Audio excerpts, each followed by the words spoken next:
Kemudian kan ditersangkakan fitnah, pencemaran nama baik, bahkan pasal 32. Pasal 32 itu adalah kita merekayasa data digital. Jadi saya harus masuk ke dalam satu sistem digital, melakukan rekayasa di situ, kemudian ibaratnya itu adalah pasal 32 itu pasal untuk orang melakukan cracking atau hacking. Dulu tujuannya itu. Dan kemudian di download, kemudian di-upload lagi sehingga data aslinya rusak. Dalam sidang sebenarnya hakim sudah memastikan. Hakim itu sudah mengakses situs atau alamat X dari Dian Sandi itu. Ternyata masih ada dan masih utuh, tidak rusak. Harusnya nggak kena. Cuman jaksa kemudian mungkin ya karena khawatir ada tekanan apa, dia menggunakan pertimbangan timingnya tidak tepat. Harusnya saya men-challenge itu ketika ditersangkakan dulu di bulan November. Kenapa baru sekarang?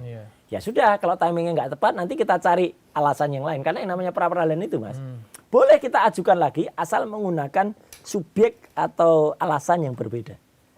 Jadi tidak nebis in idem istilahnya, tidak kemudian ngulangi lagi. Ya, tapi kita bisa. Jadi makanya 32 itu kenapa kami kemarin challenge di pra-peradilan. Karena dari 712 barang bukti yang katanya disita, nggak ada yang hubungannya langsung dengan bukti elektronik ini, itu nggak ada. Adanya hanya fotokopi, adanya hanya keterangan, adanya hanya pengakuan dari orang-orang yang nggak ada hubungannya langsung, bahkan hubungannya dengan data-data orang yang gambarnya disebut ada dalam ijazah ini. Jadi miss semua sebenarnya, bahkan pasal 35. Kalau itu kemudian digunakan betul, boncos betul, karena 35 itu justru misalnya waktu itu kita susun adalah kalau ada seseorang, saya misalnya transfer ke Mas, kemudian harusnya saya transfernya 1 juta, tapi dalam bukti transfer itu saya scan, kemudian saya ganti menjadi 10 juta atau 100 juta. Nolnya saya geser-geser. Kemudian di Photoshop lah gitu. Kemudian saya kirim. Nah, itu namanya saya merekayasa bukti seolah-olah otentik. Jadi bukti palsu ini tapi dianggap otentik. Itulah pasal 35. Jadi beda konsep sebenarnya pasalnya. Sangat beda. Jadi kalau kemudian kuasa hukumnya Jokowi itu menggunakan pasal 35, justru malah dia mengakui ijazahnya palsu. Ijazahnya palsu, kemudian direkayasa jadi otentik. Nah kan malah jadi salah kan artinya. Nah itu, maka itu kita challenge. Tapi mungkin hakim masih mungkin masih belum terlalu firm gitu ya. Masih mengatakan oh itu timingnya tidak tepat. Jawabannya itu? Iya. Jadi pertimbangannya timing. Ngambang ya? Ngambang. Maka kita ajukan lagi. Substansi juga ya yang enggak masuk itu. Maka kita ajukan lagi nanti. Dengan menggunakan cara yang lain. Karena sah Mas. Pra-peradilan itu boleh diajukan dengan ada 9 hal yang misalnya upaya paksa, termasuk soal penangkapan, penahanan, termasuk soal pasal itu boleh. Asal kemudian tidak double nanti. Mas, tapi kan banyak yang bertanya-tanya nih ya, masyarakat, netizen gitu ya, Mas Teguh ya.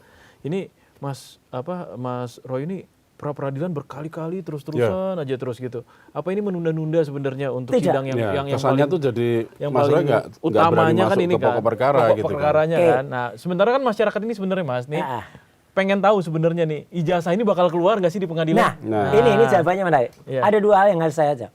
Yang pertama, sidang ini sebenarnya awalnya adalah saya dituntut fitnah dan pencemaran nama baik. Itu aja. Jadi semua yang ada dalam surat dakwaan untuk Dr. Tifa yang saya baca, karena saya belum didakwa, Dr. Tifa yang saya baca, itu semuanya tentang fitnah dan pencemaran nama baik. Bukan soal ijazah. Bukan soal, jadi kalau ada orang yang sekarang berjanji, saya nanti akan datang membawa ijazah saya. Kita ketahuin aja.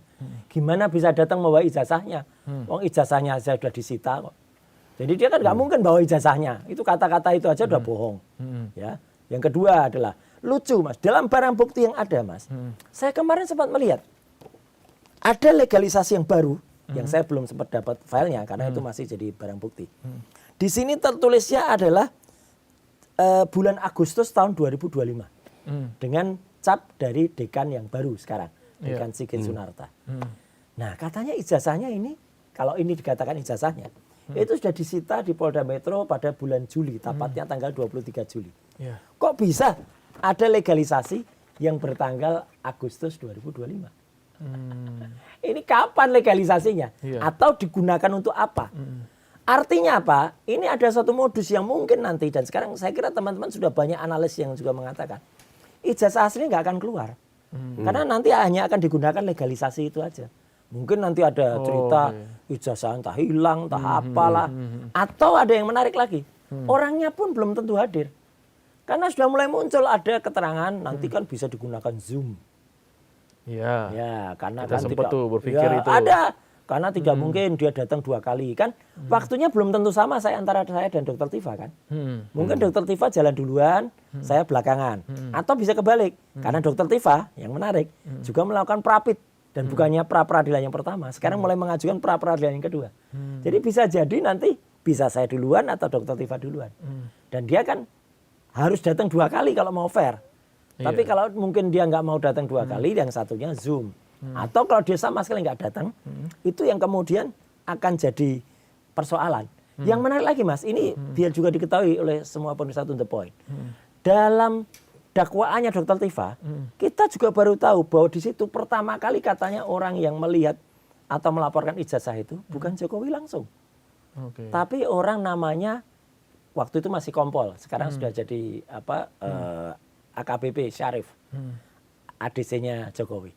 Jadi dialah yang kemudian menjadi saksi yang melihat pertama kali. Nah kita jadi berpikir, jangan-jangan nanti pelapornya bergeser. Kalau pelapornya bergeser, belum tentu Jokowi harus hadir. Iya, bisa jadi dia hanya jadi saksi aja.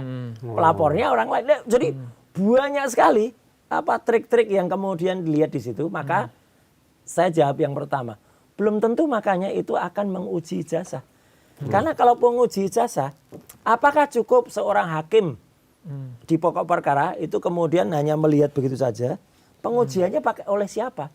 Karena sidang itu menguji yang namanya fitnah dan pencemaran nama baik. Beda dengan sidang CLS, Citizen Lawsuit yang pernah diselenggarakan di Solo. Waktu itu bahkan diuji masih ijazahnya. Waktu itu ada ijazah asli yang asli beneran kalau ini.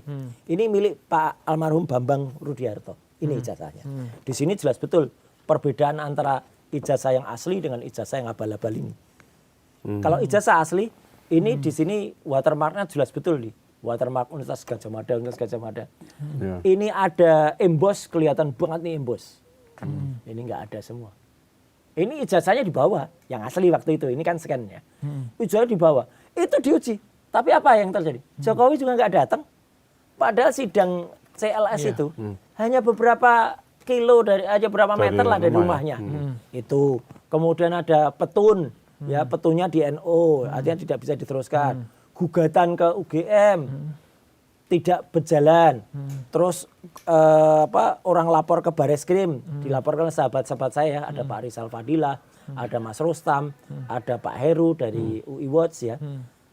Bareskrim tidak mau menerima itu sebagai laporan LP, tapi hanya Dumas, pengaduan masyarakat.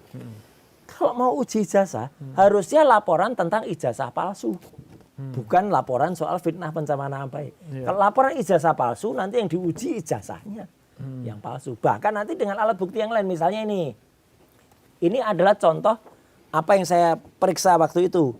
Yaitu skripsi. Skripsi yang saya pegang betul. Ini primary evidence loh. Di Universitas Gadjah Mada tanggal 15 April tahun 2025. Skripsi yang kertas aslinya itu kertas kusem sudah bulukan, ketikan manual, mesin ketikan. Sementara yang ada tulisan Joko Widodo itu kertas masih putih bersih, pakai print warna, ini print inkjet. Ini kan lucu. Tahun 85 aja belum ada inkjet. Ada, ya? Yang paling menarik, jangankan soal ini, Mas, nama profesor pembimbingnya di sini tertulis Profesor Dr. Insinyur Ahmad Sumitro. Ini padahal bulan November tahun 85. Mas, Profesor Dr. Insinyur Ahmad Sumitro itu baru jadi profesor itu bulan Maret tahun 86. Apa mau seorang yang belum bergelar profesor itu kemudian nuliskan profesor? Yang benar yang ada di sini, yang pada kertas yang jelek ini, ini masih Dr. Insinyur Ahmad, masih doktor. Bahkan yang paling menarik, putri Profesor Ahmad Sumitro yang namanya Aida Greenberry yang ada di Australia, itu pun menyatakan, ayah saya tahu persis menuliskan namanya, bukan Soe tapi Su. Ini tanda tangan ayah saya. Beda banget Mas, tanda tangannya antara tanda tangan Pak Mitro, ayahnya Mbak Aida ini dengan tanda tangannya. Dari sini saja sudah jelas skripsinya itu palsu. Bahkan tidak ada lembar pengujiannya.